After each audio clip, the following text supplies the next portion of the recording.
We will call the February meeting of the Wood County Board of Supervisors to order. I would ask the clerk to please take the roll, and I see that we have everyone signed in, and at this point I would call on Supervisor Hamilton to please come forward for the invocation. And while Brad works his way forward, I'd ask the body to please rise and then remain standing at the conclusion of the invocation for the Pledge of Allegiance. Good morning. Good morning. Let us pray. Lord, we come to you this morning with thanksgiving. We invite you to our meeting this morning. We ask that you, Lord, for wisdom to make good discussions, that we benefit your people, guide us and lead us into your direction. You would have us go. May we be quick to hear and slow to anger. You are a just and faithful God, and we thank you for your blessing on this meeting. Lord, we place a bloodline of protection for our troops. We ask your protection on them. We thank them for their faithfulness to protect our nation and helping us and others to be free. In Jesus' name, amen. Please join the Pledge of Allegiance. I pledge allegiance to the flag of the United States of America and to the republic for which it stands, one nation, under God, indivisible, with liberty and justice for all. And thank you, Supervisor Hamilton. At this point, entertain a motion to accept the minutes is in the packet. Motion by Hendler, second by Zerflu. Any discussion on those minutes? Seeing no discussion, all in favor, please signify by aye. Aye. Opposed? And that carries. Excusals today, we have Supervisor Winch who is excused. And for those of you who hadn't heard, I'll just touch on this briefly. Supervisor Winch had some major health challenges here recently. He wanted me to assure you, I had the opportunity to stop by yesterday and talk to Bill at his place of business. He has some appointments today, so he won't be with us, but he wanted to assure you that he's contributing greatly to the economic health of the medical community up in Marshfield. Something that he said he hasn't done for a while, but he's doing his best there. So he's doing well, and he wished the board their best and hopes to see you all back soon. Resignations today, we have none. Appointments, none. Reappointments, none. Public comment. Do we have any public comment today? We have the Mayor of Marshfield, Chris Meyer, at the microphone. Chris, thank you. Well, good morning, everybody, and thank you again for considering the resolution you're going to be voting on today. That would be an agreement between the City of Marshfield, the County, Marshfield Utilities, and Marshfield Wastewater on the development of a city subdivision in the City of Marshfield. I know you've all heard the presentation probably several times. We're not here to rehash that today, but I do want to thank you for your support in advance. It is a unique opportunity for the city and the county to partner in something that is positive for both organizations. And it certainly is a step in the right direction from the trend that we probably all have heard too much in the past where the city and the county don't work together. This is proof that we do work together. I also wanted to address one comment I heard from a few of the members asking about the contribution of Marshfield Utilities and that being in flux. That is true. The way that we calculated their contribution didn't pan out in the economics on their side, but they are looking at a different way to contribute that would be equal to or hopefully greater than what was originally asked of them. So again, I thank you in advance for your support on the resolution we'll be looking at today. Thanks. Thank you, Mayor. Any other public comment? Any other public comment today? All right, seeing no other public comment, we have a couple of special orders of business today. The first one is something on the board we look forward to every year. We have our I know that. Okay. I hardly know anything, but I do know that because I crossed that. There was one thing on your agenda, and it was pointed out astutely by our clerk here. The Child Support Enforcement Association Legislator of the Year Award. Representative Crew could not be here today. That will happen next month. So that is on your agenda if you wondered why I just said that. I crossed it out and then didn't mention it. But we do have two special orders of business today. The first one is our Land Conservation Speaker Contest winners. We have them in every year. We always look forward to that. And I would please have Tracy Arnold come forward for those introductions and those presentations.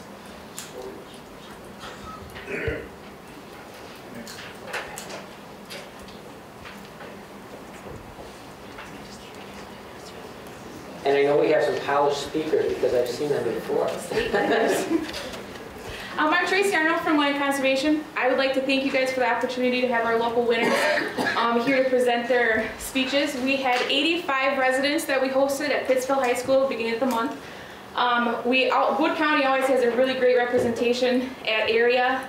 These speakers, along with our elementary speaker that wasn't able to be here today, They will be representing Wood County at the area, which is in Rhinelander on Friday. If they win area, then they advance to state, which is in March. And there's a couple of them over there that have been to state a couple times. So I got really high hopes for Wood County this year. I'd also like to thank our judges that helped us out. We had Chad and Fritz from Parks Department, Heather from Planning and Zoning, and Peter and Matt from Extension, along with the Toastmasters Club. So thank you for all of our judges that helped us out that year, or this year. Just a disclaimer, the following speeches are personal views and beliefs on specific conservation topics, and in no way reflect the Land Conservation Department's views or beliefs on these topics. As I mentioned earlier, the elementary division winner was unable to make it. His name was Ryland Freeberg from Grove Elementary, and his speech was Ladies and Gentle Beetles. It was a great speech, it really was. So the junior division, we do have Jacqueline C. here from Wisconsin Rapids Middle School, and her speech is Got Fish.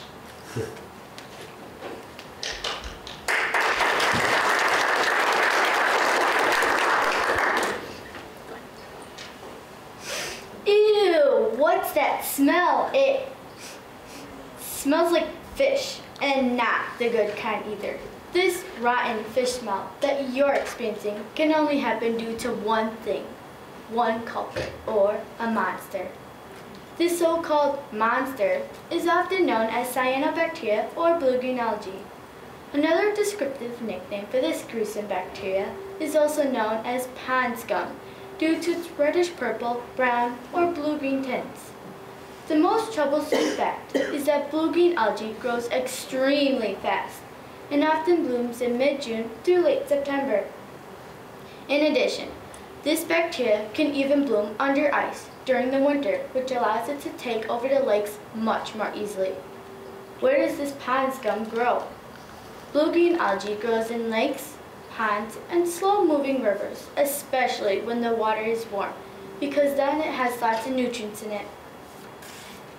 Blue-green algae is just like phytoplankton in many bodies of water. However, it is not eaten by a lot of aquatic organisms because it is not an important part of the food chain. Blue-green algae is not an important part of the food chain because it does not provide the most of the food sources that organisms eat. Another kind of algae that is related to blue-green algae is called true algae. True algae is an important part of the food chain because it provides most of the food sources that organisms eat. True algae mostly goes by the name primary producers because it converts sunlight and inorganic chemicals into a form of energy that is then eaten by other organisms and turned into energy inside of them. What does it do, you might ask? Blue-green algae sucks all of the oxygen out of the water so that the fish and all the other animals don't have any oxygen to breathe. That means they'll die.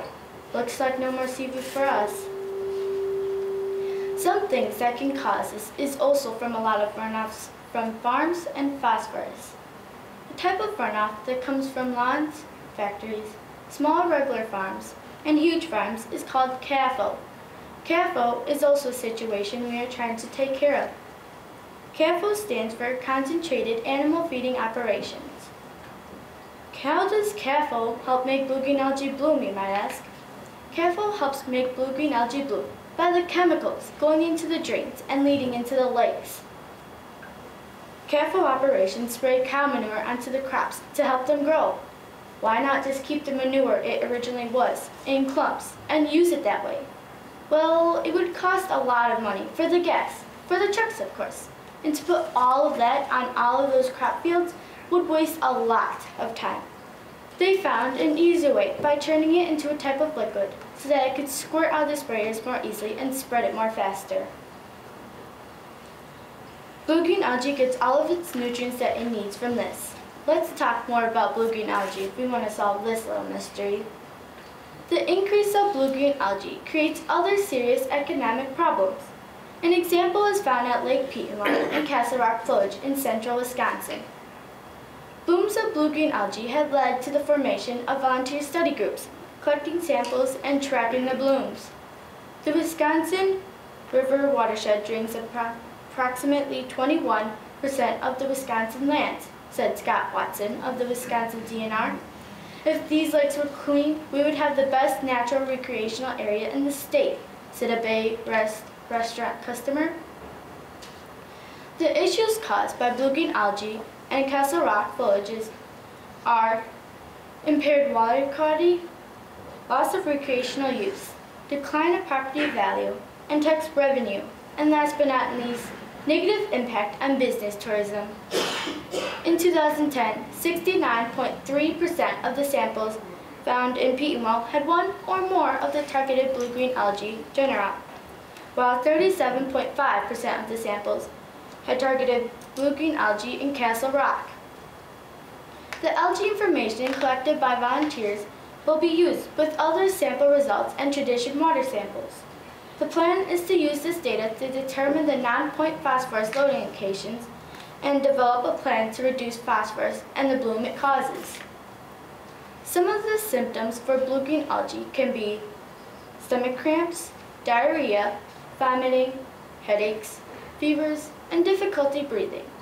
If you're experiencing any of these symptoms, go to the nearest hospital as soon as possible, or call the Poison Control Center at 1-800-222-1222.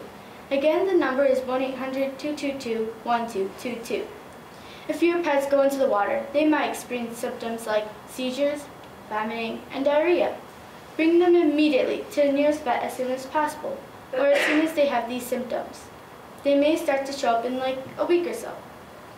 So if you see it in the water, don't go in it. But don't worry, we can fix that problem. Some things that you can help to prevent this is 1. Don't use so much fertilizer or chemicals. 2. You can also help plant some native plants to help stop the excess runoff on shorelines. And 3. Help build silk curtains to contain it in one area so it doesn't spread even more. And 4. Don't let grass debris get washed into storm drains. Now that I've told you some facts and ways to help to prevent this, I'm going to actually try and help stop this stinky invasion. I also hope that just from this speech, you might want to try and help stop this, and also learn more interesting facts about this gruesome monster. Together with the power of us humans, we might be able to help and stop the spread of evil.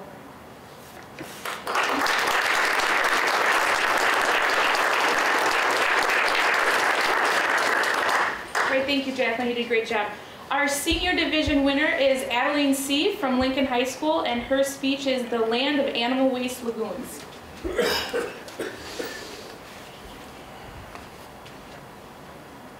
And now, breaking news.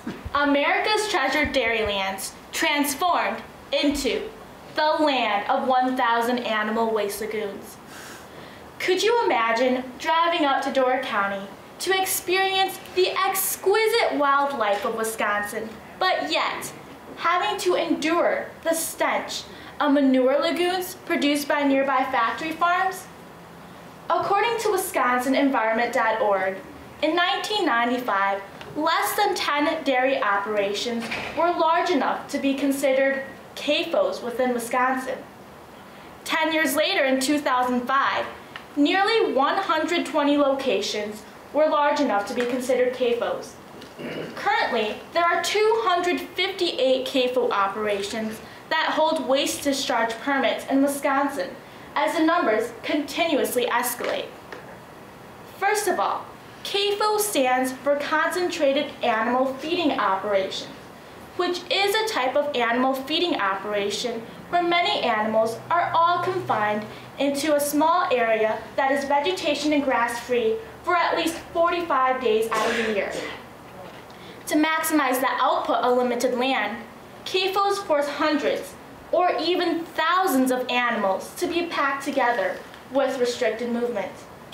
A typical CAFO will usually include more than 1,000 animal units, which roughly estimates to 700 milking and dry cows or 100,000 laying chickens.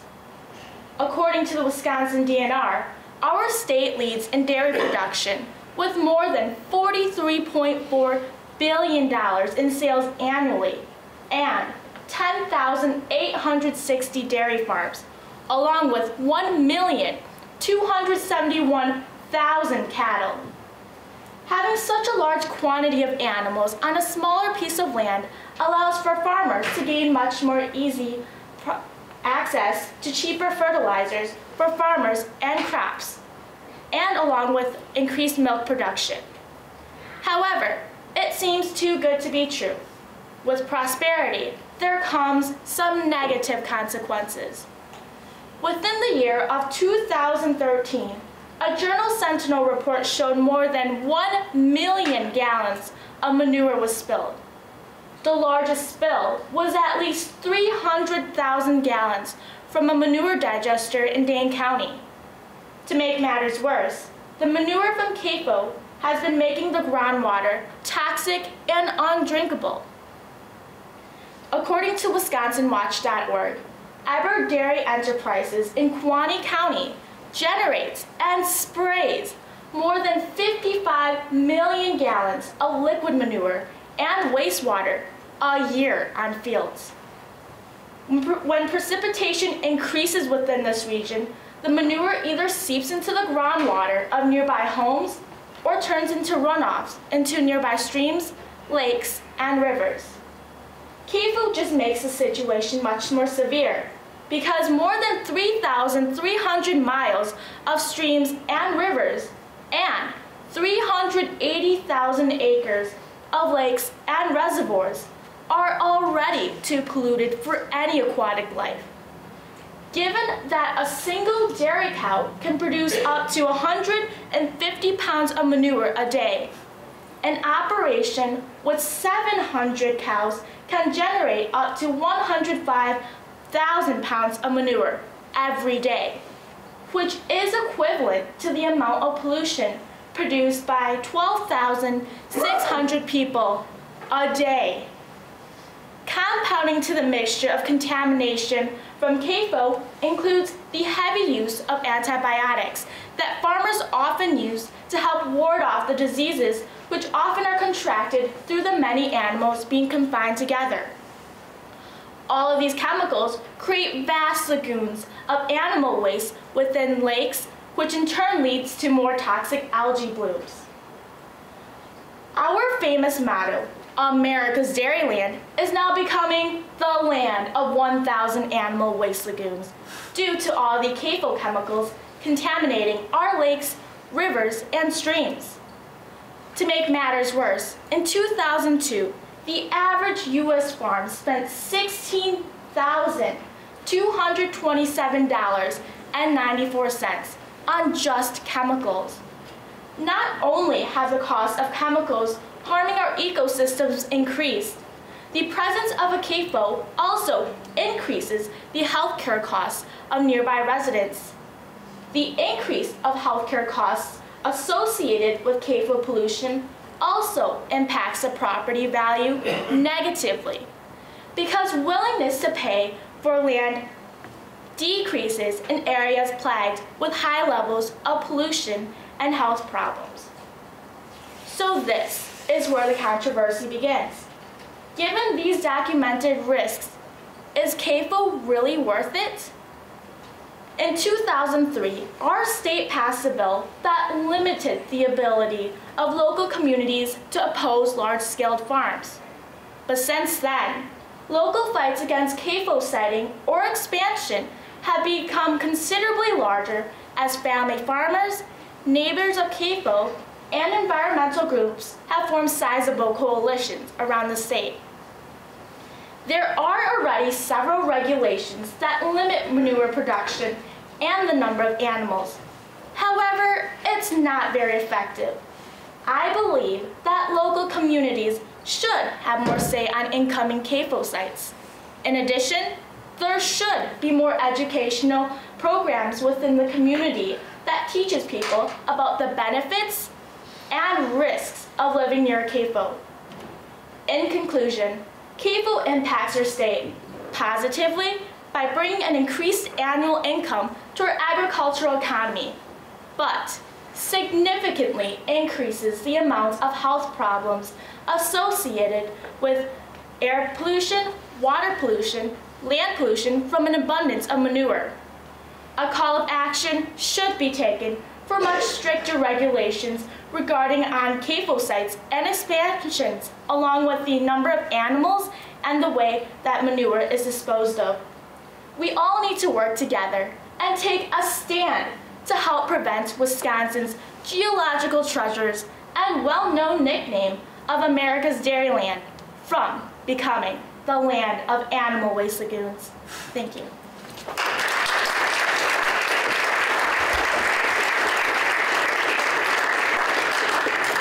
Again, thank you very much. Ladies did a very, very nice job again. We have another special order of business. I'm going to preface that a little bit. We were going to hold, due to a conflict in this courtroom, we were going to hold next month's county board meeting in Marshfield. This courtroom has since opened up, and because we don't need to haul all of our department heads up to Marshfield for that tour, what we have decided to do is have the county board meeting here in the boardroom. We will then keep the county board in session, break, travel to Marshfield, where we'll remain convened, finish that tour, and we will adjourn up in Marshfield. So I think that's probably the best way to handle this, rather than moving back and forth in every direction. We will be in session, therefore county board supervisors would be not only asked but required to attend, and I think that's probably the simplest way to handle this. So that's the thought process at this point in time. I guess at this time I'd call on Michelle Bornke, and Michelle, if you want to come forward from UW Marshfield with your team, and you can do the introductions, because I happen to know Michelle and I don't know everybody else well. This is the presentation on the proposed STEM project and building up at UW Marshfield. We wanted to have this, and then next month the purpose of being up there was to tour that facility. Some of our board members probably have never even been at the campus, so the opportunity to see the campus, see what those needs are, and then as we move forward in that discussion. Michelle, the floor is yours. Well, thank you. Thank you for inviting us. I want to introduce the people that are with me here today. Our Associate Dean and Dr. Edie Adam. He has actually stepped in for us for our Dean, Pat Stewart. She had an emergency meeting with the other deans outside of Marshfield today, so she regrets that she cannot be here. And the other person with me today is Roxy Wetero, and Roxy is our UW Marshfield-Wood County Director of the Foundation, so Roxy. And we're going to start out today, all three of us will be presenting. We'll start out with Dr. Edie Adam, and then Roxy, and then I will finish it up, and then we'll have some questions. So we'll start it out, Edie. Good morning. My job today is to tell you about the STEM building, the process, how we got up to this far. Roxy will tell you about the fundraising efforts, and Michelle will give you the timeline. I have been a member of the faculty of the campus for 14 years, and I joined this campus from Toronto, where I was teaching. And I fell in love with this campus, with the region and the county, and also the campus. So this is very dear to me. In 2002, the dean of our campus asked us to do a needs assessment of our science building to determine whether our facility is meeting the needs of our students, our faculty and staff, and the community. And based on our discussions and interviews with faculty, students, staff, and the community, we wrote a report on the needs of our campus based on STEM, science, technology, engineering, and math. And we found out that our current science facility is not meeting the needs of our students and our faculty and the community. And so we came up with a project, the new STEM building, to meet the future needs of our campus. Remember that our science building was built in 1964, and from then up to this point, there hasn't been any major renovation of that building. So we found the building to be far short of what we need to meet our students' needs. I'm going to talk about two main areas of concern for us. The first one are the health and safety concerns, and the second one would be the pedagogical needs of our students in terms of academic technology and capacity and limitations. So, for the health and safety concerns that we have, the first one I'll talk about is that we all know that in today's science buildings, we need certain amount of square footage for a student. Our current science building was designed to hold 16 students. We currently have between 24 and 28 students in each lab, which means we are actually not up to code. But because we are an old building, we've been grandfathered in. But if we are going to do any renovation, we have to increase the space capacity to be able to accommodate all 28 students in each lab. The second concern with regards to the health and safety concerns is that the offices of all the faculty members are inside the lab, and there's no exit outside to the outside except through the lab. So in case of a fire, the faculty member has to go through the lab to get outside, and that's a concern for us. Third concern with regards to the health and safety is that the floors of all the labs, well, at the time it was built, it was up to code, but today we know that it's not up to code because there are grooves inside the floor, and that can collect bacteria and chemicals, and that is dangerous to the health and safety of our staff and our students in the long term. There are no bathrooms upstairs in the science building, which means if a woman is pregnant or if you are in a wheelchair, you have to either go down the stairs to go downstairs to use the bathrooms, or use our elevator, which is not in very good shape. In fact, students avoid it at all costs because it is known as a death trap.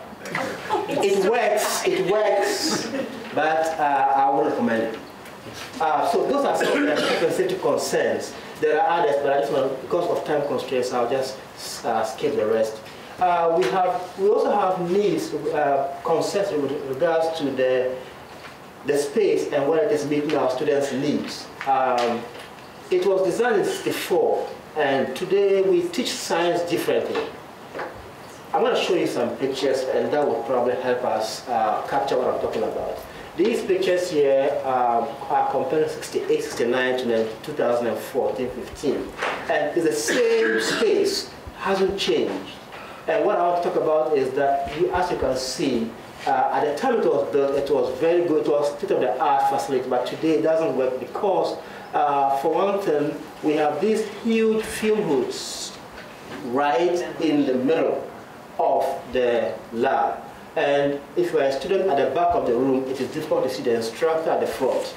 And they are a huge concern for us.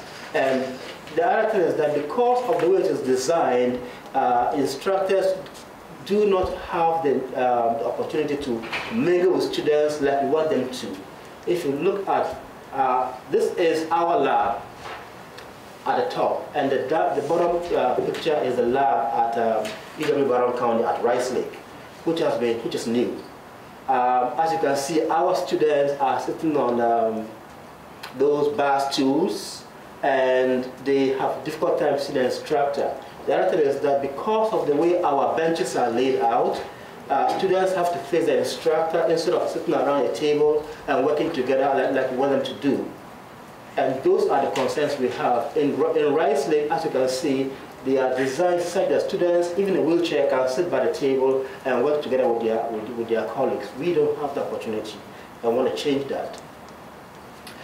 This is another lab, this is a biology lab, and as you can see, the picture at the bottom is Rice Lake, and this is our lab. As you can see, we do not have power on the tables, so we pull power from the walls to the tables using the extension cords, and that is dangerous. That's not to code, and the fire marshal has told us we shouldn't do that. So you didn't hear this. We don't do that. So those are some concerns we have with regards to the needs of our science building. Now, the other thing is that because of the way the building was constructed, it is difficult to introduce technology in terms of, say, overhead PowerPoints to be able to show technology and movies in the classroom. Those are our concerns that we have, and we think that it's time to invest for the next 50 years. In '64, there was a huge investment by the county and the city and the region for the last 50 years. It's time to look at the next 50 years. so that we can probably say that our students who are coming to us for the next 15 years are going to get the same amount of technology as the students who came to us in the past day. Now, this is our physics lab at the top, and this is the physics lab in Rice Lake. It's also our engineering lab. It's also our astronomy lab. And because of the fact that those three labs use the same space, there's competition for time. Sometimes our engineering students who are in collaboration with UW Platteville have their experiments. At the same time, we have our physics students with their own experiments, and they compete for time, and it makes for very interesting arbitration, trying to tell who has priority over the space. Before last year, we had our CNA students using the same space as well, but last year we moved them to the basement of our theater building, and we are hoping that in the new STEM building there will be enough space to accommodate, to give each program their own space, so there's no competition and fighting over who has priority over each space. As you can see, the physics lab in Rice Lake is designed to be able to accommodate students in a very comfortable manner, and ours is not. So, here are some other concerns that we have. Because we do not have the space or the technology to be able to house modern technology, we have our students using plastic models when it comes to anatomy and physiology. We want our students to have access to modern technology and to even have access to actual human tissue.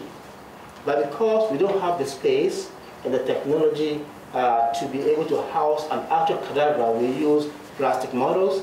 And we think it's time for us to, because we tell our students they are going to go to the four-year schools and go and compete on an even ground.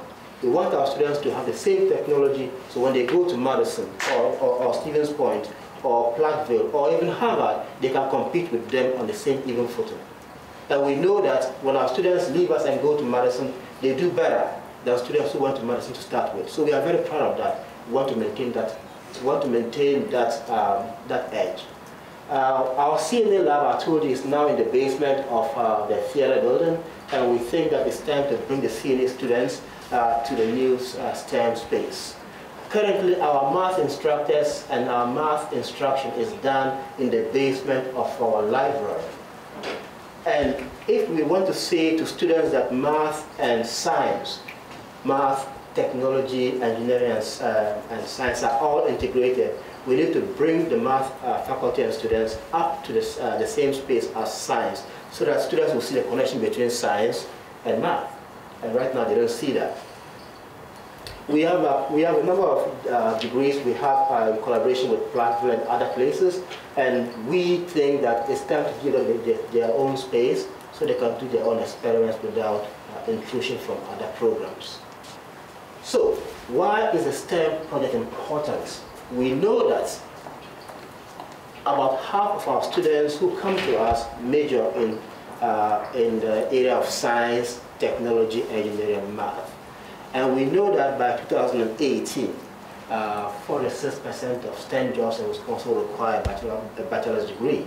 And we know that when we survey businesses here, there's going to be an increase in STEM jobs.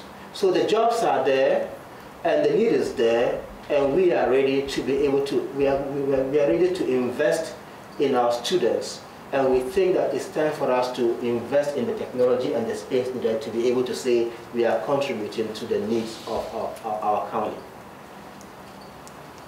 So, Roxy, tell us about capital campaign. Fundraising. Hold on.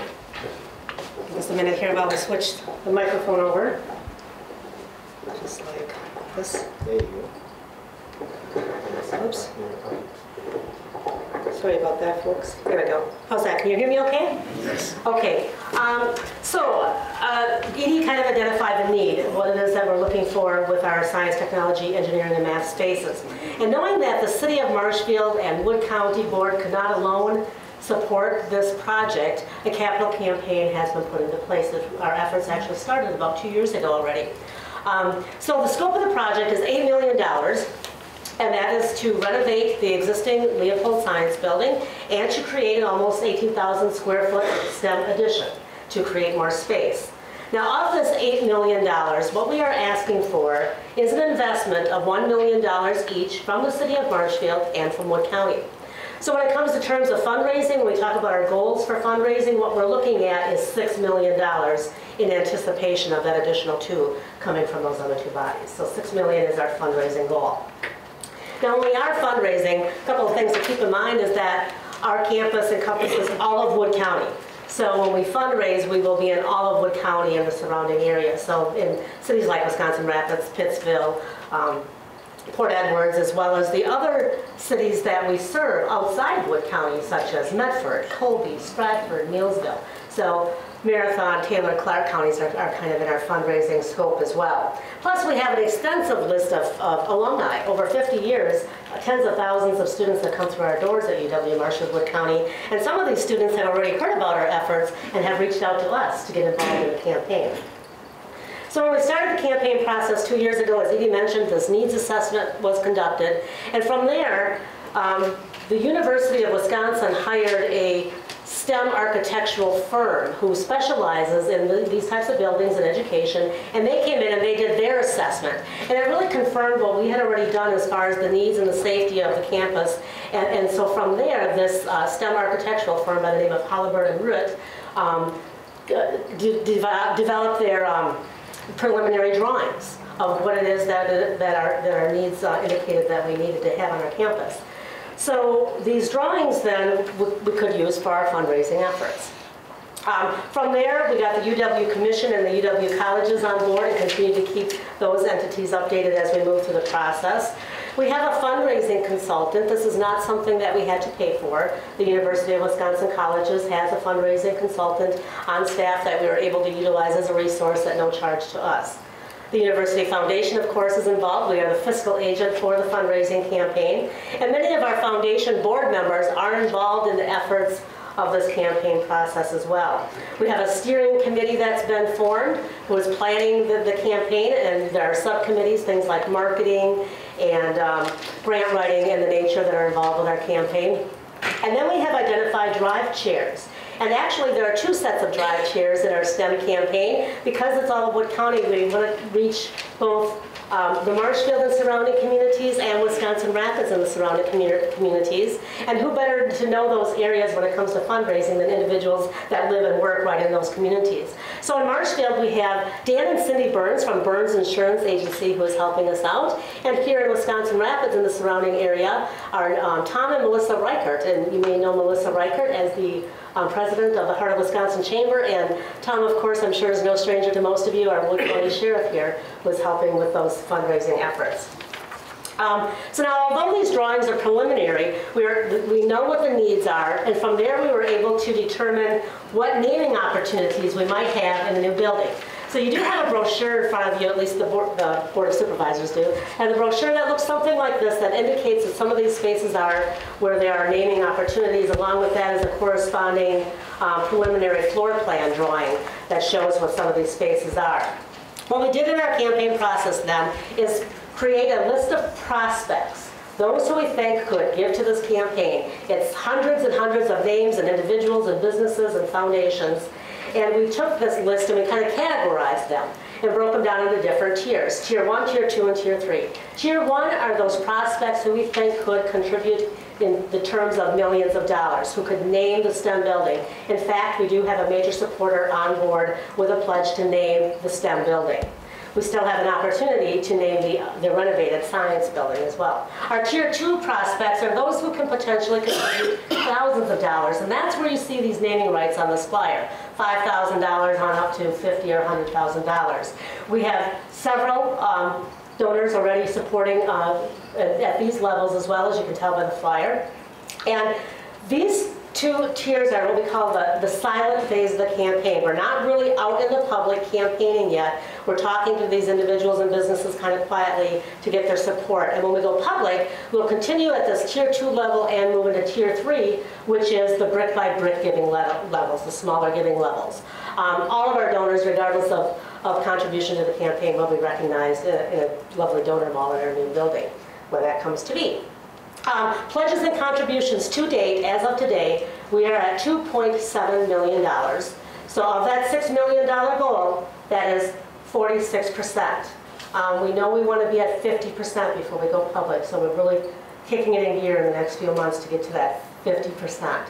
So our next steps in the fundraising process really are to secure the funding from the city and from the county, because that's going to aid us in grant writing, matching gifts to the campaign, and confirming up some of those other major donors that we have in line as well. So with that, I'm going to turn it over to Michelle, and she is going to talk briefly about our timeline for the campaign.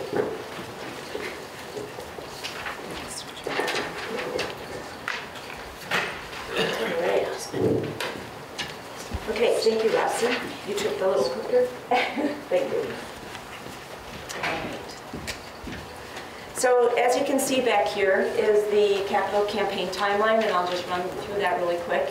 As Roxy noted, that we are now in our silent phase of our campaign, and that will conclude this spring, and hopefully in May and June then, once we hit that 50%, we'll be kicking off to the public.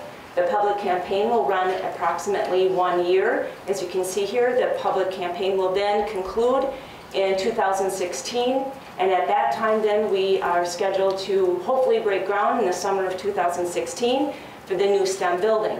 The new STEM building will take approximately 1 year, and then that would conclude.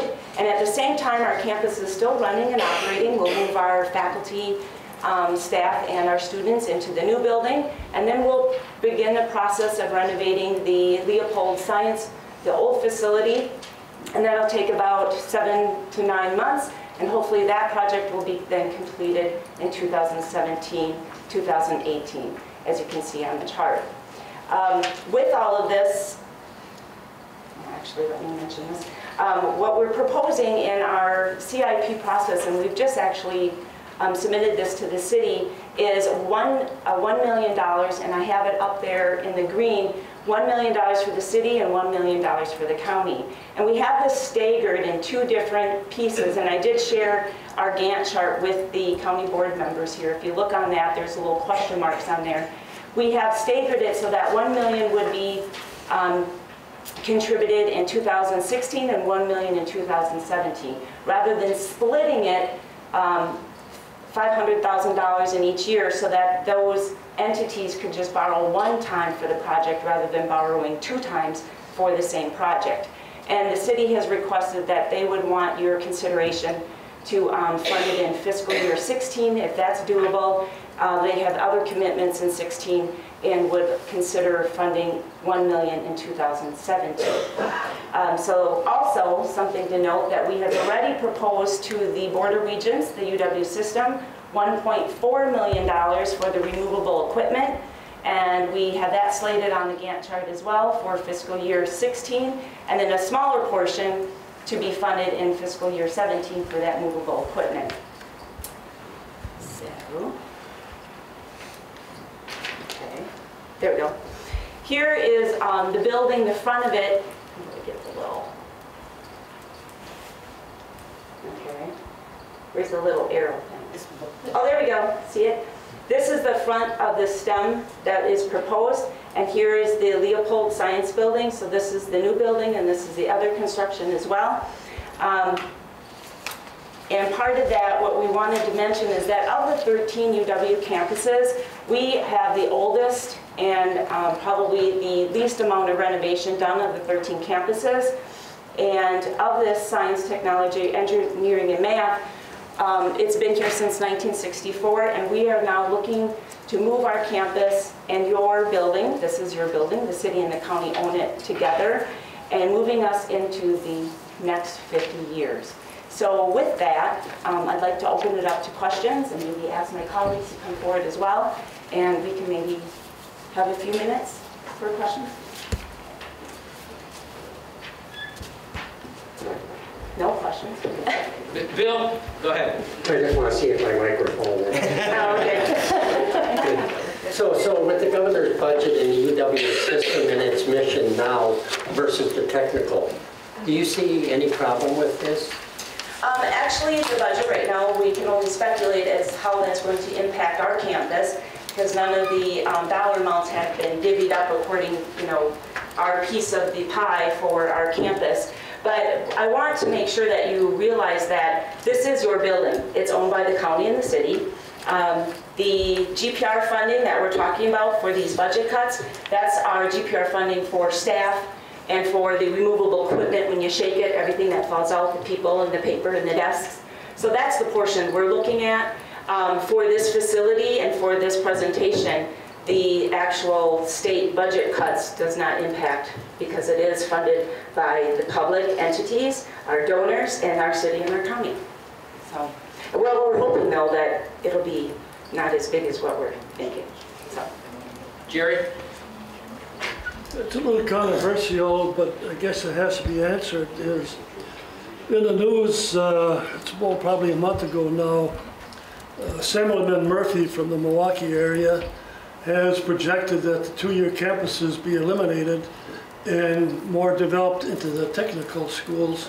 And Voss has appointed him as chairman to the committee that would handle the situation. I've heard different comments, well, it's been tried before and this and that. Well, if you keep trying and keep trying, something happens. What is your feeling on a situation like this? Actually, we just discussed this because that is a concern that all of us have, and it is something that we bring up at the last budget cuts as well. And we've been assured by our central office that that would, not to say it would never happen, but right now they don't foresee it being something that will happen because, again, remember, our 13 campuses are owned by our counties and cities.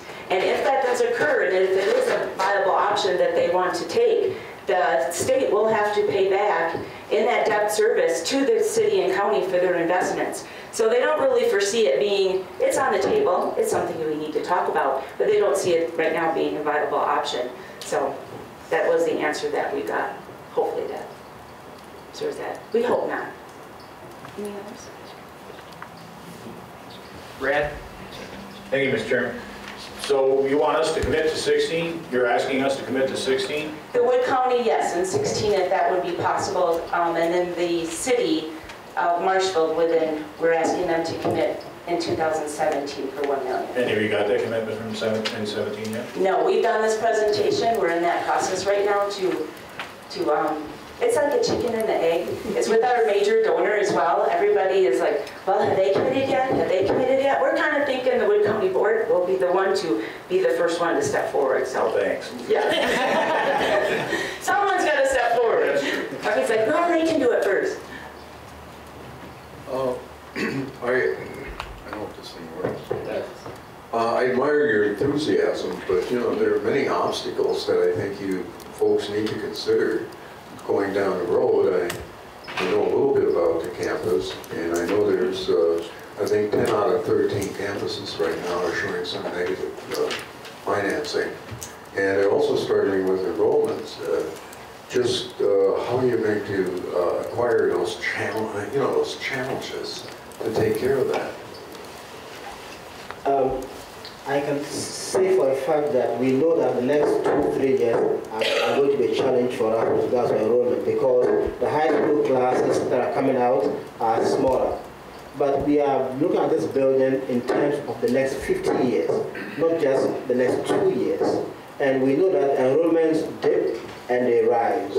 And we are planning this for the next 50 years so that when students are coming to us in 4 years and 5 years and 10 years with high numbers, we don't scramble for the space. The other thing is that our current students need a space to be able to prepare themselves for the future. We can't say because we don't have the 700 students that we want, we wouldn't do anything for them.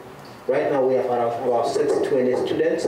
Our capacity is about 700, and we think in the next 50 years we're going to get there. But we can't get there without an investment. Without an investment, we can't get the students. It's like a chicken and egg. And it's always important to think long term instead of thinking the next 2 years. You know, I admire your enthusiasm. And it just reminds me of sitting here on the opposite end of the discussion. In 1995, we had a similar problem. We expanded up there.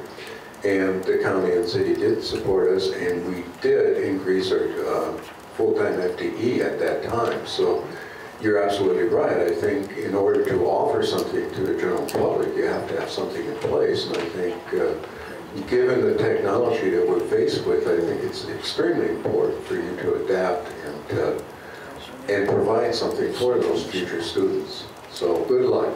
Thank you. I just want to say that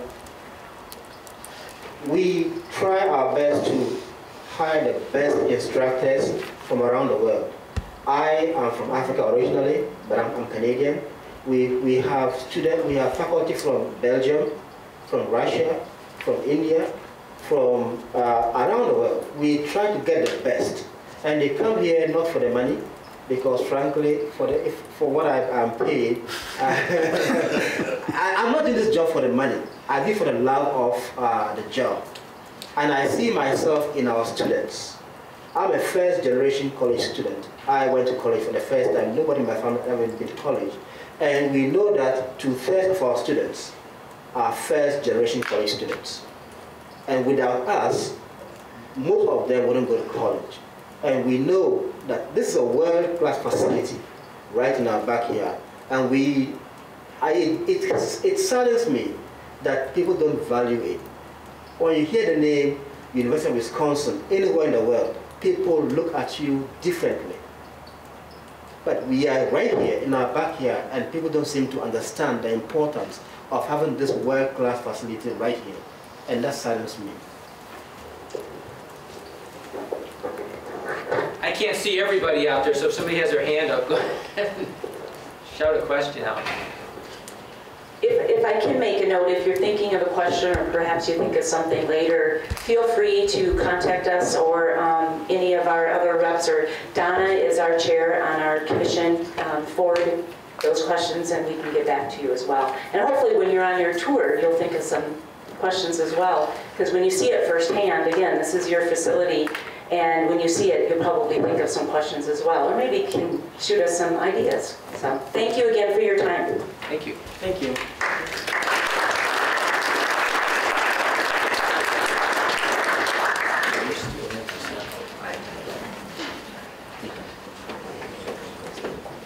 And the reason for, while they're working to get that microphone, the reason we want to have you tour that campus is the magnitude of this project. This is a big project. And I know a number of the people certainly live in the Marshfield area, tour that campus probably regularly. I assume that we even have some people who have not ever had the opportunity to do that. So with that said, that was the reason we want you to see what we actually have up there and what they're looking at, so you get a first-hand look at that project.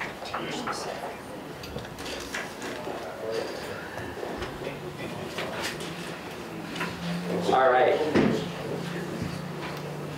Are we ready to get into the packet here? All right.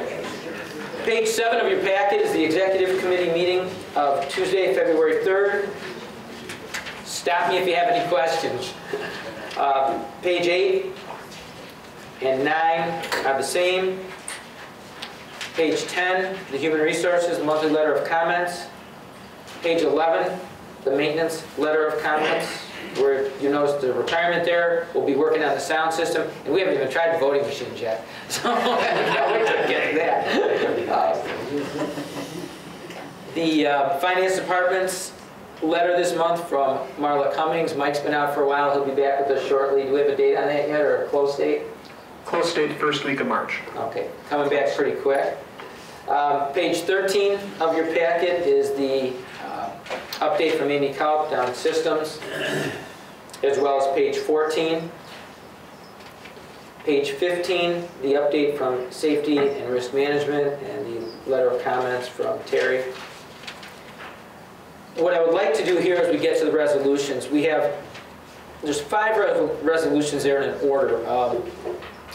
The one on page 19 deals with the subdivision funding up in Marshfield. And I'd like to pull that as a separate item because it's not really just a budget resolution, so to speak, or an amendment to the budget. But pages 16, 17, 18, and 21 are simple housekeeping resolutions. So is there any objection to us taking 16, 17, 18, and 21 together?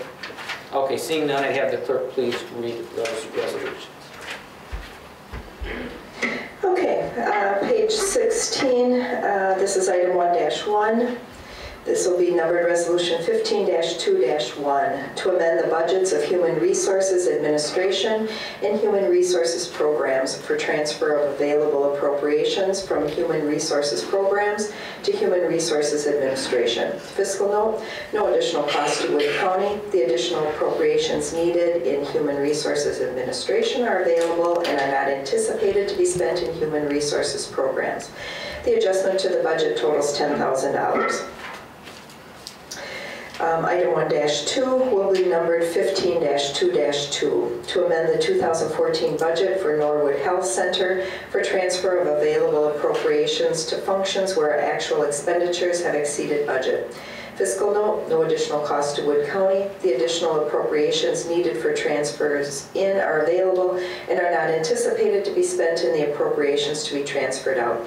The adjustment to the budget totals $50,000. Item 1-3 on page 18 will be numbered 15-2-3 to provide for unanticipated revenue from the State of Wisconsin Department of Transportation to finance additional patrol for OWI enforcement through September 2015. Fiscal note, the cost to be funded in the 2015 budget traffic police overtime. The adjustment to the budget totals $49,730. Page 21, which is item -1-5, will be numbered 15-2-4 to amend the 2014 budget of the County Forest State Aid at the following function for additional expenditures that were not anticipated during the original budget process. Fiscal note, no cost to Wood County. The source of funding is previous landowner's payment to Wood County for the taxes on the parcel, totaling $2,597. You've heard the reading of those four resolutions. I'm looking for a motion to approve by Hamilton, a second by Bride. Is there any discussion on those four resolutions? Any discussion? All right, here we go. Seeing none, please vote.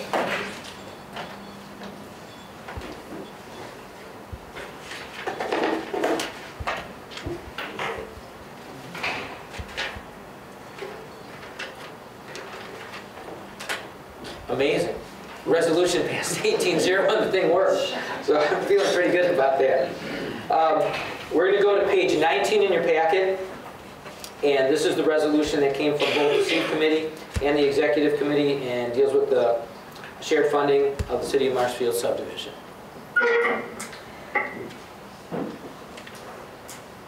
This will be resolution 15-2-5. Participate in the shared funding of the City of Marshfield subdivision development that will meet one of the strongest housing needs in the community as identified by the 2014 Marshfield Housing Study by developing approximately 25 residential units within the targeted range of $125,000 to $200,000.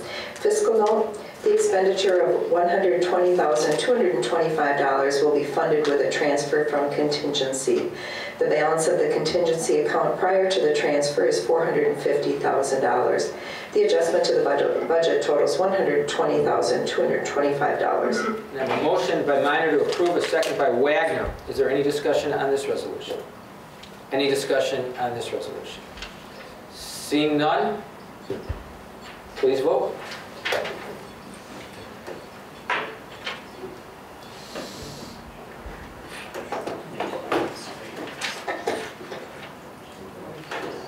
That resolution passed 17-1.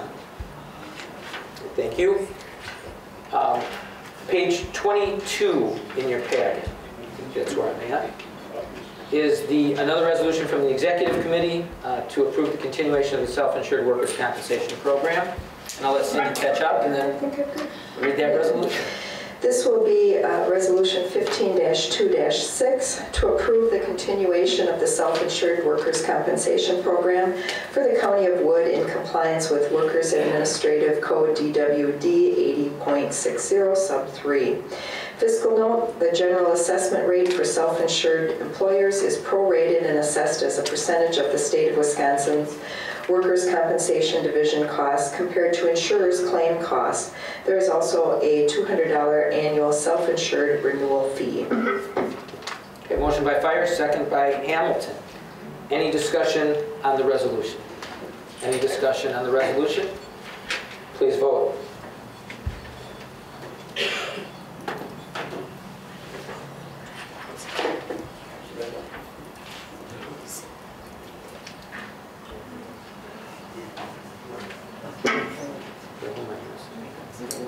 Okay, that resolution passed 18-0. Page 23 in your packet, and we have page 23 and 24, two resolutions dealing with tax deeded property. And without objection, we take those together too. Any objection? No? Okay.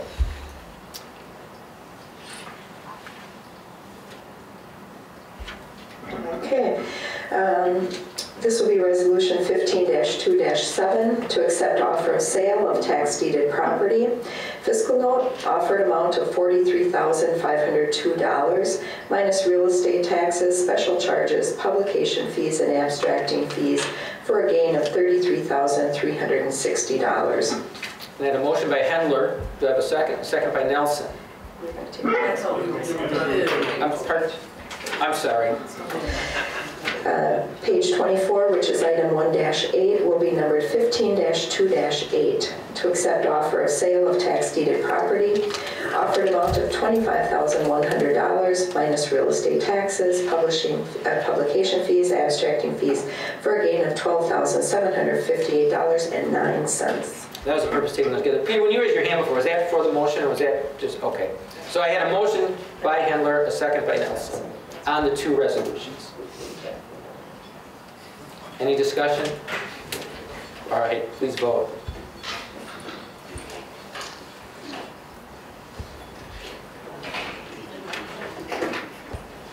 That resolution passed 18-0. Peter, the confusion was I wasn't sure if you were nodding you're okay with running those together or if you were actually making a motion. So some things never change, right? All right, that front row is a problem. Page 25 in your packet, the minutes of January 26th of the Health and Human Services Committee, as well as 26. Page 27, Community Care, their board meeting minutes of November 19th, 27, 28, going through 38. Give me a minute to look at those. Page 39 is just an update. Wisconsin's public sector is the leanest in 2 decades, as well as page 40. Our Veteran Service Officers report to the committee of January 26th on page 41 and 42. Report from Edgewater Haven on page 43. And then that brings us to the resolution from the Health and Human Services and Executive Committees on page 44. This will be Resolution 15-2-9 to authorize the entry into a 3-year agreement with the City of Marshfield, whereby the Human Services Department continues to lease all the 4th floor of City Hall in Marshfield. Fiscal note, there is no rent increase for 2015, and the monthly lease payments have been budgeted for this year. Lease payments for 2016 and 17 will be budgeted for by the Human Services Department. Looking for a motion to approve, again by Hamilton, seconded by Fire. Any discussion on the resolution? Any discussion on this resolution? Please vote.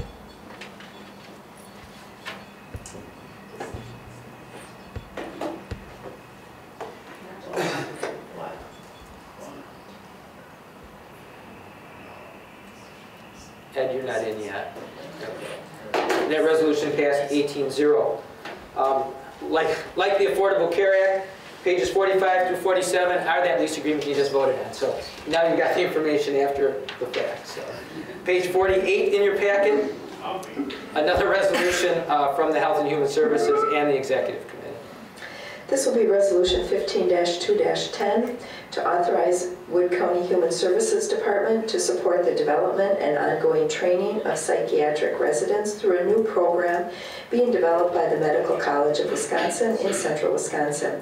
The program is projected to open in July of 2017. Fiscal note, the annual stipend for a psychiatric resident is about $90,000, and Wood County is committed to fund 2 stipends for a cost of $180,000.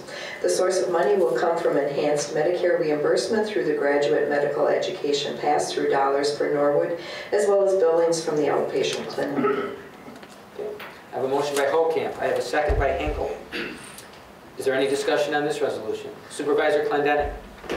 I know this is for 2 positions, but will this increase any capacity because of Chapter 51 calls in which municipalities would, because the beds are full, will this, or the rooms, whatever they are, will this increase that size also? Because we find that sometimes we have to take them to outside the county and it's quite costly. Supervisor Rosa or Director Redder, one of you wants to speak to this? Kathy, why don't you speak to that now? Question. We only have X number of beds.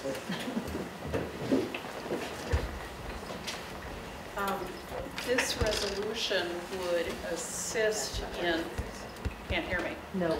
Pop that microphone one time and see if it turns. Okay. Now try it. Okay, this resolution is for psychiatric residents in training. It will not change bed capacity, but what it will do is provide more psychiatric assessment type services under the supervision of a psychiatrist. So it increases capacity for the physician component, the assessment evaluation, under the supervision of the attending psychiatrist, but not the beds. In terms of bed situation at Norwood, on occasion we do we have 16 beds, hospital beds up there, that on occasion are all full. But that doesn't happen that often, maybe once, twice a month, in which case then we use resources such as like in Wausau or State Institute. There are also times where there are individuals that come into Norwood that we believe require a different level of service, and in those cases we may transfer those individuals to a more appropriate setting that can meet their needs. If I could just... Supervisor Roser? Yeah. Thank you, Mr. Chairman. I just would like to add, one of the reasons that the Health and Human Services Committee was very much in favor of this is because of capacity. I don't know how many of you know the dire situation of psychiatrists, especially in rural Wisconsin. And there are some studies out that show that where people do their medical education, they tend to stay in that geographic area. So we were looking at hopefully some of these residents that come through will choose to remain in central Wisconsin, which we believe then will help the capacity for psychiatric services over the years. Supervisor Nelson? Well, the question I have there is, we're funding these students at a pretty hefty number. Is there any commitment that they would have to provide a certain number of years or months in a position in the county? No. The quick answer is no, but... So there again is, we're giving out $180,000. Oh, we're not.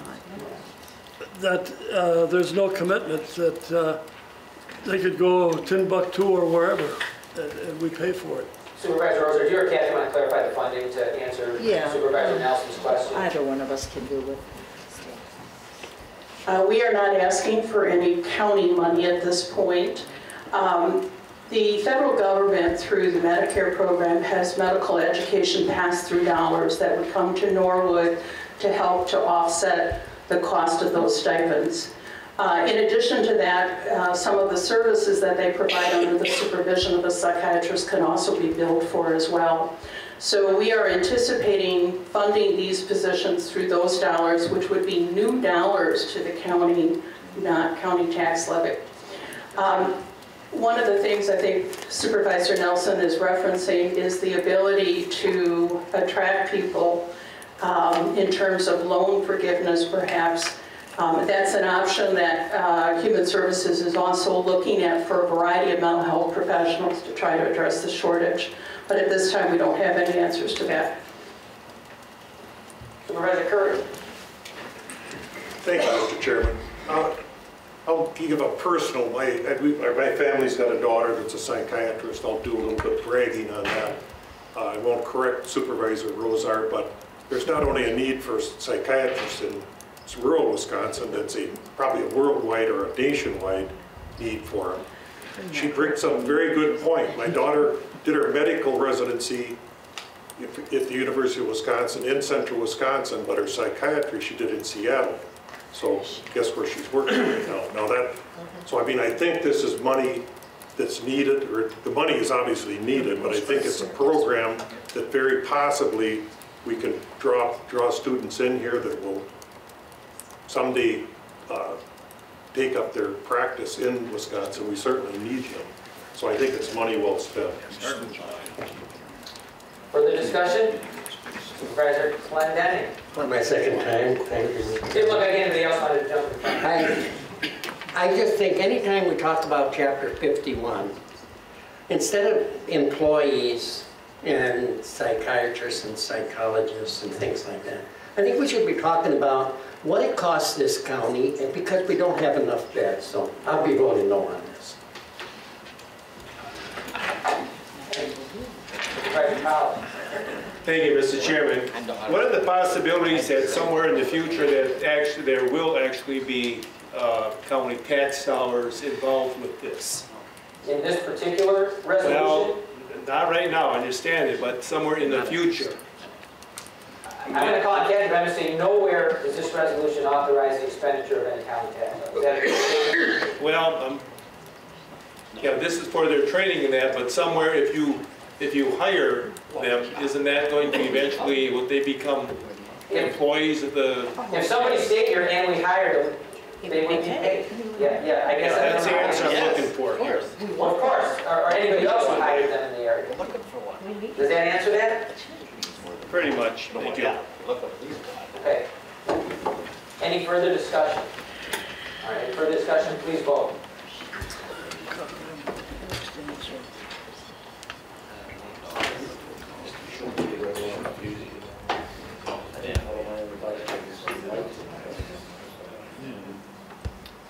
And that resolution passed 14-4.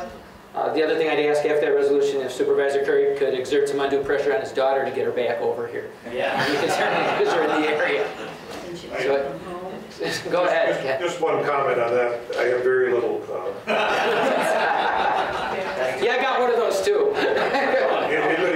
Anybody's got any kids, their influence on their kids after they leave the house is minimal. Even when they're in the house, it's minimal. Yes. Page 49 in your packet is minutes of the Wood County Public Safety Committee of January 19th, as well as page 50, 51, 52, the Civil Service Commission meeting of January 22nd on 53, the monthly activity report of our retired coroner, Kim Kronstadt, on page 54, the yearly activity report on page 55. Page 56 is the Humane Officers Report from December, and page 57 is the Humane Officers Report from November. Pages 58 to 63 are various jail population figures and numbers, unless anybody has any questions on those. 58 through 63. Page 64, minutes of the Conservation, Education, Economic Development Committee meeting of Wednesday, February 4th, and that's 64. 65, Supervisor Hinkle. Thank you, Mr. Chairman. I just wanted to bring your attention to the handouts that we have on our desk from Synergy. This is a group that we belong to with other counties in the area to work on economic development and issues that relate to all of central Wisconsin. It's one of the ways we try and deal with things. And if you have other questions about it, please talk to Jason Grunberg, who is our representative there.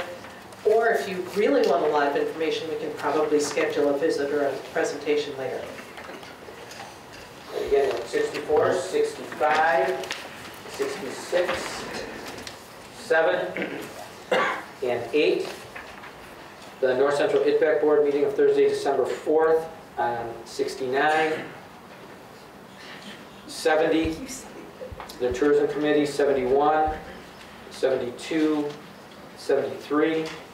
And then there are some resolutions and some issues that came forth on 75, 76, 77, and 78 as monies are transferred in and out of those accounts. But those are all ITBAC minutes. Any questions on any of those? All right, brings us to the Planning and Zoning Director's report, beginning on page 79.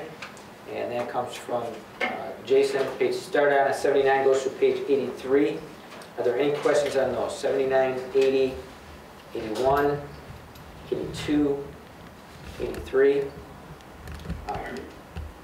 The update from UW Extension begins on page 84, continues on 85, 86. Reports from Land Conservation begin on 87, with Tracy Arnold's report, that's 87. Jerry Stork's report on 88. Some additional information on 89. Any questions on any of those? And then that brings us to the resolution from the Seed Committee on page 90.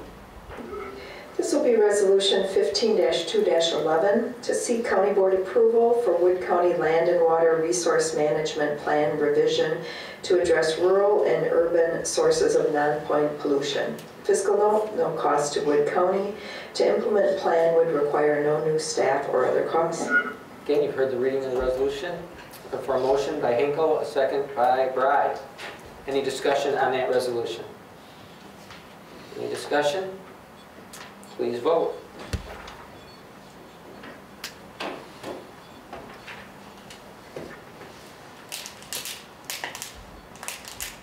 That resolution passed 18-0.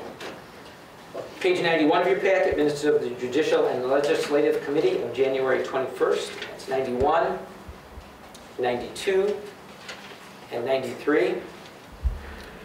Corp Counsel's monthly report to his committee beginning on 94, continuing on 95. Report from the Child Support Agency on 96. Bill, you were looking like you were going to say something. No? Yes, no? Okay. Wasn't sure if that hand was going on. Page 97. I think a very well written and timely memo from Corp Counsel Kassenholz on how we handle those motions. Appreciate that. 97 and 98. Notice of injury and claim on 99 and 100. Page 101 of the packet, minutes of the HERC Committee, Highway Infrastructure Recreation of February 5th, and that's 101, 102, 103, 4, and 5. Some bids and or quotes on 106 and 107.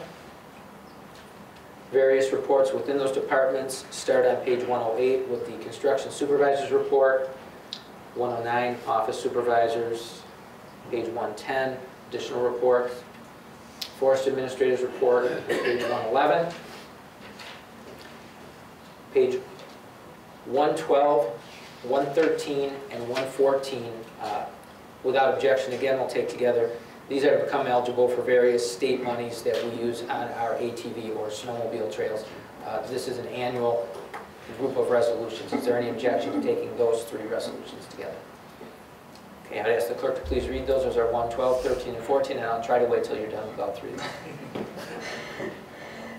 We're on page 112, which is item 6-1. This will be numbered Resolution 15-2-12. To become eligible for maintenance monies on the existing Wood County ATV trail and designated area of Township 22 North, Range 35 East, Section 31 and 32 for the 2015-2016 season. Fiscal note, no cost to Wood County. Total reimbursement from the State Aid Registration Fund and donated services by the Central Wisconsin ATV Riders Club. Item 6-2 will be numbered Resolution 15-2-13 to become eligible for snowmobile trail maintenance monies on the existing trails on county and private lands for the 2015-2016 snowmobile season. Fiscal note, no cost to Wood County. Total reimbursement from state snowmobile aid.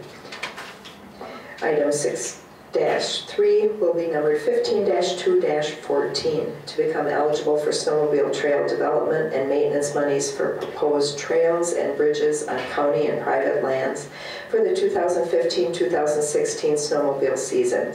Fiscal note, no cost to Wood County. Total reimbursement from state snowmobile aid. Okay, motion by Roser, second by Wagner. Any discussion on any of those three resolutions? Any discussion? Please vote.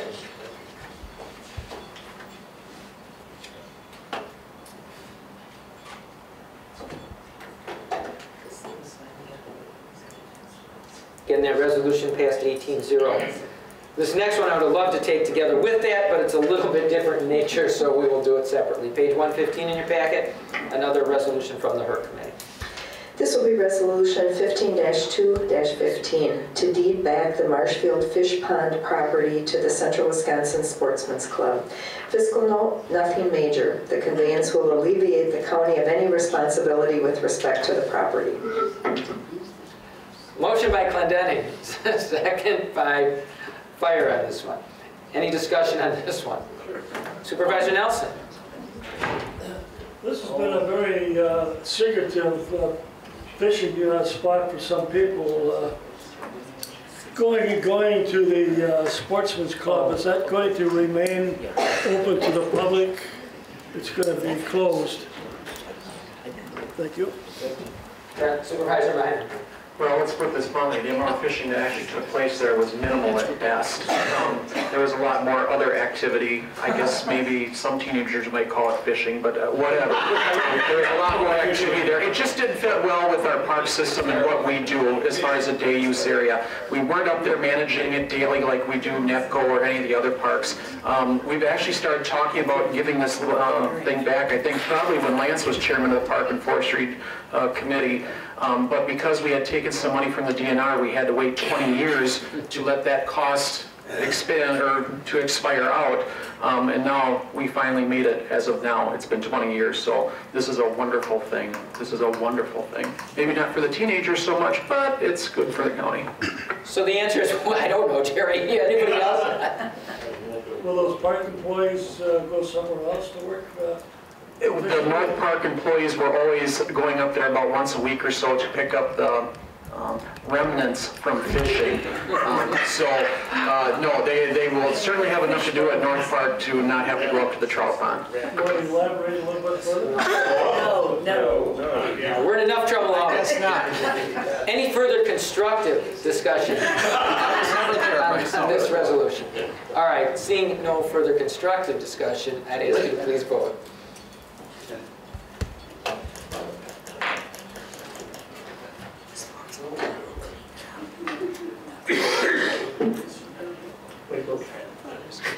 Again, that resolution passed 18-0. Page 117 in your packet, minutes of the Aging Disability Resource Center of November 13th, and that's 117 and 118. Their minutes from their Finance Committee of November 13th and 119 and 120. Any questions on the ADRC? The minutes of the McMillan Memorial Library Board of Trustees of December 17th and 121 and 122. South Central Library System Board of Trustees of December 19th and 123, 124, and 125. The Director's Report from December on 126 and 127. Minutes of the University Commission meeting of November 20th on page 128, 129. Minutes of the Spray Irrigation of Waste Ad Hoc Committee meeting of January 20th on 1:30. Any questions there? And then page 131 was a letter. Supervisor Clendenning, go ahead. I'd like to speak about both things. the irrigation meeting that was held, and the dilemma that went on, I think, was embarrassing. And I did receive calls. I saw the letters in the newspaper. However, when you read the minutes of this, you see nothing about a request by that committee to send this letter to the Wisconsin Counties Association. I think we're setting a precedent here where 2 or 3 supervisors, my understanding is it's the request of 3 supervisors to send this particular letter to the Counties Association. Why didn't a letter like this come before the county board in order to do it, or have that committee do it? I could not believe that this letter, and it's already sent to them probably with a reply. I'm upset about it, I'll tell you. I can't answer that, but Supervisor Wagner probably can. Mr. Chairman, thank you. I requested a letter because I wanted a second opinion off of what we had already had. And as a chairman, I felt that I needed that advice, and I would provide that information to the committee when we got it, and they could compare the two of themselves. There's no attempt to slight any other member of the county board, although some people seem to take slight a little easier these days than most. I'll tell you right now, we're trying our best to struggle through some very difficult issues. And basically what I want to do is to be able to provide the committee with the best information, the best legal advice we can find. It's not that we found fault with Peter's opinion, but as you all know, if you get 2 lawyers in one room, you'll have at least 3 opinions. And what we want to do is we asked Wisconsin Counties Association to do is look at that opinion and to tell us if they concur or dissent, and if they dissent, where they dissent, and where we can make improvements on our actions as a committee. So as a chairman of the committee, I felt I had the right to ask for that advice. I'm sure Mr. Glendenny would ask for that advice from the Legislative and Judiciary Committee if he felt it was necessary. But I don't apologize for it, and I hope that we're going to be able to provide the county board with a good product at the end of this. Thank you. And I would like to... Supervisor Rosa? Okay. Thank you. I would just like to remind everybody that these minutes are still in draft form until they're approved by the committee at the next meeting. So if the committee is unhappy with the way the minutes were taken and feels like something needs to be added, we can correct the minutes at that time, because these minutes are still in draft form. Any further comments on page 130, 131? Supervisor Glendenny? You know, it still sets a precedent. Any 2 supervisors can go to Corp Council and have a letter sent any place they want to. Why? Why is that? And not under the authorization of any committee or this board. I just don't know how that can happen. I can honestly tell you, I don't know the answer to that, but I know that we've had letters drafted at the request for expert opinion in the past. Corp Council Castle, if you would answer that, I'd appreciate it. Thank you.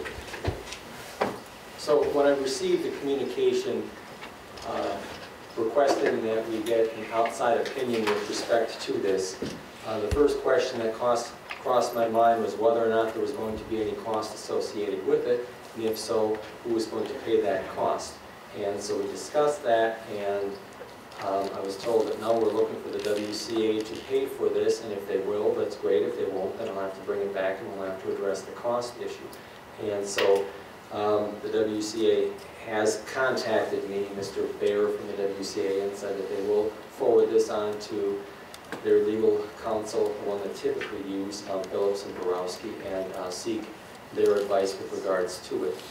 And they were happy to do so because it impacted not only Wood County but other counties as well. As far as my office, and me in particular, going to third parties, including the WCA, or I use them probably just as often, the Cities and Villages Association, because they have 2 in-house counsel. I do that with some regularity. I use their opinions. I go to them for follow-up opinions. And so in this case, it was just a little more formal. I think I'd actually bounced this letter off of 1 or 2 supervisors and possibly the county board chairman as well. I don't remember. It's just kind of my mode of operation. And if they had problems with it, and they didn't. often I'm bouncing things off of my oversight committee chair that I'm not sure I did with this one, I don't know. You did. I did, okay. So you saw that it was coming. I think it's within my purview as a department head to check with other entities as far as legal advice that I'm giving or checking up on that legal advice. Just like if I were a director of human services and I was checking with a counterpart there and they had some information, or they're checking with their association. So I don't think that this is beyond what I have the purview to do based upon my job description. If my oversight committee or chair feels otherwise, I'm sure that they'll address that with me. But I'm not trying to create a fight here, I'm just trying to create communication that this is my understanding. And so when I have concerns about it, I will copy people in. So if they think, no, Kastenholz, you're beyond your scope of authority, they have the chance to give me feedback in regards to that. And so I think I was within that purview, and that's why I sent the letter. Thank you. Any further questions or comments, I guess, on page 131? Supervisor Curry. Thank you, Mr. Chairman. I can't remember exactly, I read the letter, and I'm not going to discuss whether our corporate counsel had the ability, should have the ability. I guess I'm questioning, we sent it to the WCA, but he also refers, I believe, to the constitutionality of the Adams County ordinance. That wasn't in the letter. It wasn't in the letter? That was in a different. It was in the original. And I'm wondering at some point if we, and this is a what if corporate counsel would contact the Attorney General or? Let me just quick. One was a letter and request, the other was where Peter opined on the Adams County decision. So there are two separate things. But, okay. I'll let you continue, Ken, if you want. Then no, it's probably a question that's not going to be answered today. I don't have a problem with sending the letter to the WCA because we're a member of that. Maybe Mr. Clendening's right about who should approve it or how it's approved, but that's another question. My question is about, are we going to explore this farther when we talk about constitutionality of a potential ordinance? Thank you. Supervisor Wagner. Thank you. If I can address Mr. Curry's question, which is a good one. One of the two options we had for seeking concurrence or dissent on the original motion were either the Attorney General's office or the Wisconsin Counties Association. Knowing that the Attorney General's office is swamped these days, and basically we have a newer Attorney General too. We have a new Attorney General in there, so things are a little different. And knowing that time was of the essence, as was cost, we thought our best bet of getting a review of the opinion was with Wisconsin Counties Association. We felt that, again, it's only to give the committee a clear understanding of where we stand on that. I know that you will understand that our committee is not one that operates without controversy.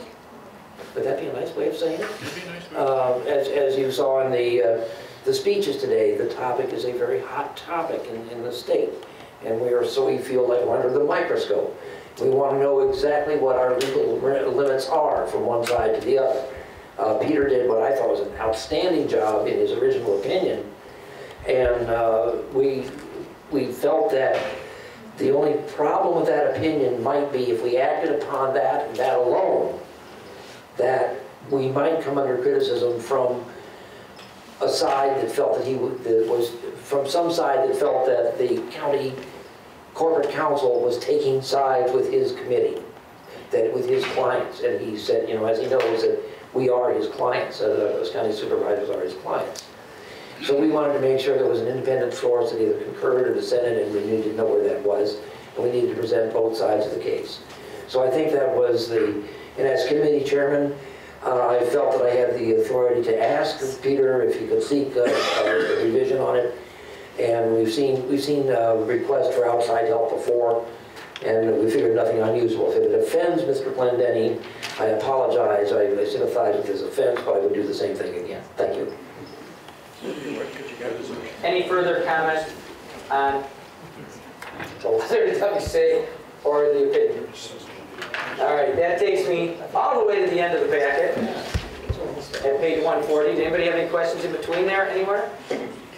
No? All right, we are at the end of the packet. The one thing that I'd ask you to do is, the thought on this March meeting, has been fluid to this point. I'd like you to keep your eyes open. Like I said, at this point, with no other changes, we will convene here at the normal time. We will then take a short break, if you want to put it that way, to allow for travel time up there. We will convene at the Marshfield campus. That way we don't, I guess we don't end up with any more real additional mileage than we would have to have under any other circumstance. And we will then adjourn up there. And watch for, I'm getting a map for parking and such, and where you'll be meeting in Marshfield at the campus, so I'll push that out to you either with your packet or in a separate email, so watch for that also, so that you know where you're going up there and where you're going to meet. Also, I have an announcement from Amy in IT. If you haven't had your updates done on your iPads as yet, and you're still getting those alerts, to do updates, you can go to the tech area in the IT department to get those done. Remember, they'll take about half an hour to 45 minutes to get that done, so you can schedule that with the tech area. So if you're getting those alerts, you still haven't done what we mentioned last month as far as getting those updates done. Anything further? Motion to adjourn. Hamilton's always right at the front there, seconded by Ankle. All in favor signify by aye. Aye. Opposed? We stand adjourned.